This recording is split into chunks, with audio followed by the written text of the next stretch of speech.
Pertanian merupakan sektor yang memegang peran strategis dalam pembangunan nasional, khususnya dalam menyediakan bahan pangan bagi 267 juta manusia. Oleh karena itu, dalam kurun waktu 1 tahun ini, Kementan telah membuat terobosan cerdas lewat berbagai program menuju pertanian yang maju, mandiri, dan modern. Program tersebut diantaranya Kostra Tani atau Komando Strategis Petani yang menempatkan penyuluh sebagai ujung tombak pertanian. Yang tak kalah hebatnya, Kementan berhasil memadukan kemampuan teknologi informasi bernama AWR sebagai pusat komando strategi petani, di mana Menteri Pertanian dapat memantau kinerja dan data di lapangan melalui penyuluh. Terlebih di kondisi pandemi, teknologi video conference melalui AWR menjadi senjata utama Menteri Pertanian untuk tetap memberikan arahan di tengah pembatasan sosial berskala besar.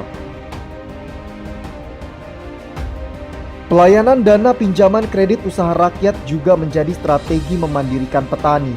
Dana KUR diberikan agar petani mampu mandiri, memiliki alat mesin pertanian, serta prasarana dan sarana pertanian. Begitu pula realisasi serapan kredit usaha rakyat pertanian hingga September 2020 mencapai 36,95 triliun rupiah. Serapan KUR tertinggi terjadi untuk sektor tanaman pangan yang mencapai 10,74 triliun rupiah atau sekitar 29% dari total realisasi. Atas komitmen dan kerja kerasnya, Kementerian Pertanian juga mampu terus mempertahankan penghargaan opini wajar tanpa pengecualian atau WTP atas pengelolaan anggaran selama 4 kali berturut-turut. Saya ingin mengingatkan kita semuanya bahwa di tengah pandemi, sektor pertanian telah menyumbang yang tertinggi terhadap pertumbuhan ekonomi nasional yang dalam posisi mengalami perlambatan. Di tengah pandemi dan pelambatan ekonomi negara, sektor pertanian justru mengalami peningkatan di kuartal kedua tahun 2020. Berdasarkan data BPS, PDB sektor pertanian meningkat 2,80% dibandingkan periode yang sama tahun lalu, hingga mencapai 437,33 triliun rupiah. Menteri Pertanian juga mencanangkan program gerakan 3 kali ekspor yang kini membuahkan hasil, di mana sektor ekspor non-migas mencapai 94,92% dari total ekspor negara. Dengan kontribusi nilai ekspor produk pertanian mencapai 0,41 miliar dolar Amerika hingga periode September tahun 2020. Menteri Pertanian juga mendorong program percepatan musim tanam 2 pada periode April sampai September 2020. Program percepatan tanam digulirkan untuk mengantisipasi musim kemarau panjang dan krisis pangan, seperti yang diperingatkan Organisasi Pangan Dunia FAO. Program tersebut berhasil meningkatkan luas panen 1,02% hingga mencapai 10,79 juta hektar.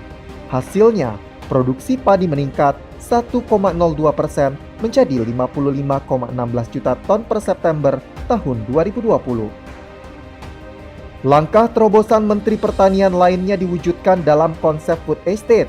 Dalam program ini, Kementerian Pertanian bersama dengan Pemda akan memberdayakan lahan-lahan yang belum digarap secara potensial untuk dijadikan lahan produksi tanaman pangan, diantaranya di kawasan Kalimantan Tengah seluas 30.000 hektar, Sumatera Utara seluas 1.000 hektar, serta Nusa Tenggara Timur seluas 5.000 hektar.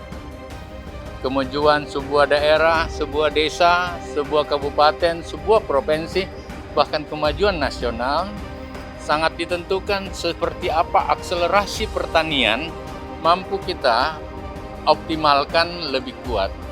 Makin kuat pertanian, makin kuatlah kehidupan kebangsaan dan negara kita.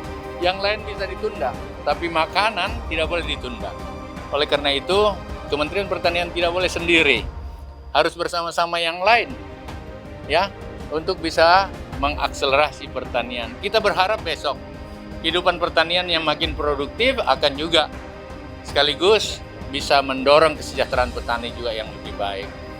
Dan kesejahteraan petani yang baik akan mampu kembali melakukan aktivitas pertanian yang lebih maksimal. 1 tahun sudah komitmen Kementerian Pertanian Kabinet Indonesia Maju untuk terus berstrategi dan berinovasi menghadapi tantangan di masa depan untuk tetap meningkatkan pertanian negeri.